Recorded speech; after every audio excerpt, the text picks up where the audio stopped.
ம்?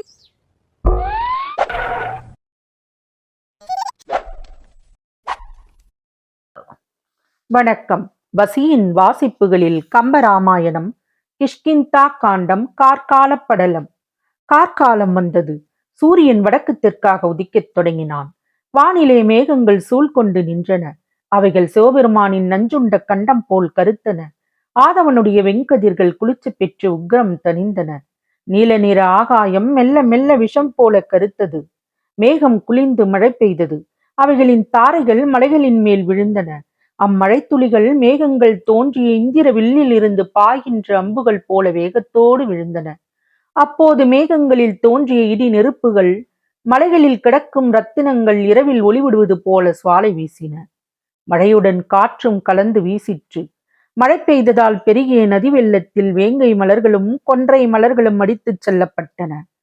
கூதளஞ்செடிகளில் மலர்கள் பூத்தன. காடுகள் தளிர்விட்டு செழித்தன. மான்கள் தரையில் முளைத்த பசும் பொற்களை உண்டு கழித்தன. குவளை மலர்கள் வாடை காற்றின் சிலுசிலுப்பிலும் மழைத்துளிகளின் குளிர்விலும் குவிந்தன. முல்லை கொடிகள் அரும் வெடுத்தன. தாமரை கொடிகள் நீரினுள்ளே எழுச்சி பெற்றன. தேனீக்கள் மலர்களிலுள்ள புத்தம் புது தேனை உண்டு கழித்து இங்கும் அங்கும் ரீங்காரமிட்ட மன்னம் மயக்கத்தில் பறந்தன. நதிகளிலே அன்னப்பறவைகள் தம் பேடையுடன் மகிழ்ந்து நீந்தி விளையாடின.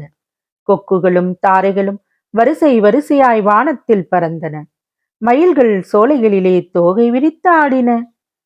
பெண்களுடைய செம்பஞ்சு குழம்பூட்டப்பட்ட பாதங்கள் போல செந்தாமரை மலர்கள் மலர்ந்து விளங்கின. நீர்வஞ்சி கொடி போன்ற பெண்களின் இடை போல பூக்கொங்குகள் மெல்லியனவாய் அசைந்தன. பசுக்கள் பசி தீர புல்மேய்ந்தன. காளான்கள் தரையெங்கும் முளைத்தன. பிடவ மலர்கள் மலர்ந்து சிரித்தன. புன்னை செங்கழ் நீர் ஆகிய மலர்கள் மலர்ந்தன. ராமர் இதையெல்லாம் பார்த்து புலம்பி தவிப்பதைக் கண்டான் லக்ஷ்மணன். உடனே அவரை தேற்றத் தொடங்கினான். அவன் அண்ணலை நோக்கி, அண்ணா, தங்களை தாங்கள் அறியவில்லையா? பல நூல் கற்று தேர்ந்த பேரறிவு பெற்ற மாவீரரே, நான் தவமுழுக்கம் உடையவரே, மழைக்காலம் நீண்டது, மழையும் வந்துவிட்டது என்னும் கவலையோ, அரக்கர்களின் வலிமையை எண்ணி மனம் அஞ்சுகின்ற தன்மையோ, பிராட்டி இருக்கும் இடத்தை தேடி அறிவதற்கு வாளியால் தொகுத்து வைக்கப்பட்ட வானர சேனை வராமைத்தானோ? இவற்றில் எதை குறித்து தாங்கள் தளர்ச்சியடைந்து வருந்துகின்றீர்கள்?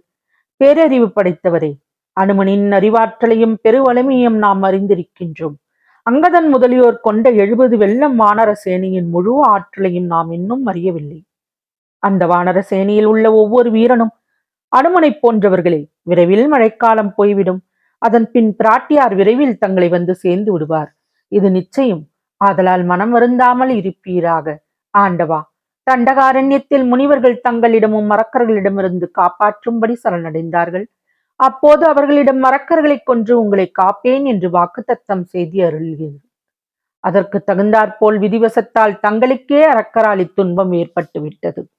ஆகவே இனி அந்த அரக்கர்களை கொன்று முனிவர்களின் அச்சத்தை போக்கி தேவர்களுக்கு அவர்களுடைய சொர்க்கலோகத்தை கொடுத்து பெருமை அடைவீர்.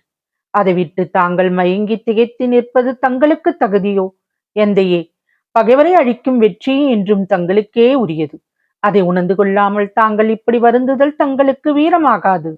அப்படி வருந்தினால் அந்த வருத்தம் தங்களிடம் இல்லாத கோழைத்தனத்தை தங்களுக்கு உரியதாக காட்டிவிடும். பகைவரை அழிப்பதற்கு அரசர்கள் தக்க காலத்தை எதிர்நோக்கி இருப்பது இயல்பு. அதை போலவே தாங்கள் அரக்கர்களை அழிப்பதற்கு மழைக்காலம் கழிவதை எதிர்பார்த்து கொண்டிருக்கின்றீர்கள்.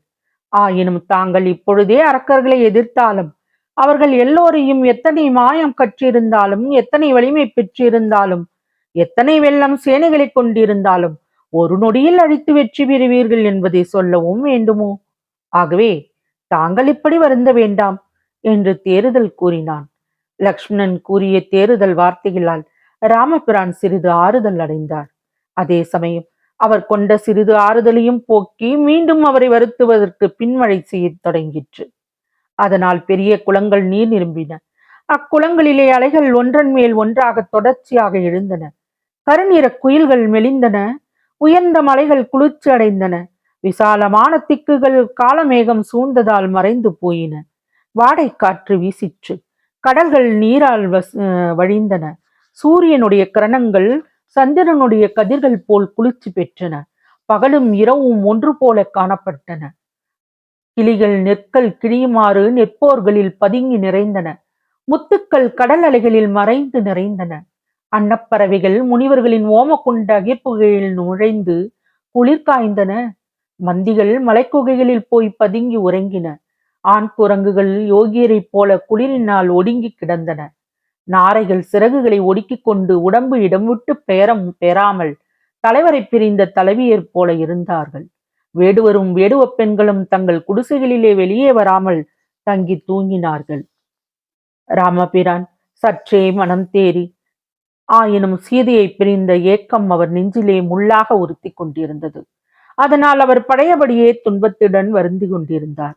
அப்போது மழைக்காலம் மெல்ல மெல்ல முடிய இறுதியில் சரத்காலம் தொடங்கிற்று. வானில் தவழ்ந்த காலமேகங்கள் வெண்ணிறமடைந்தன. அக்கால மேகங்கள் அடர்த்தி குறைய வானில் குடிகொண்டிருந்த இருள் மறைய அவைகள் வெளுத்தன.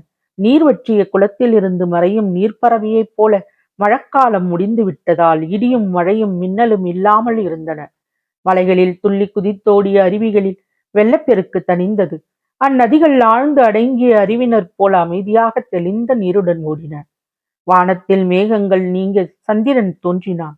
மகளிர் மார்பில் உள்ள சந்தனக் கலவை சேறு உலரும்படி வாடைக்காற்று மலர்களின் மகரந்த பொடிகளை முகந்து வேகமாக வீசிற்று.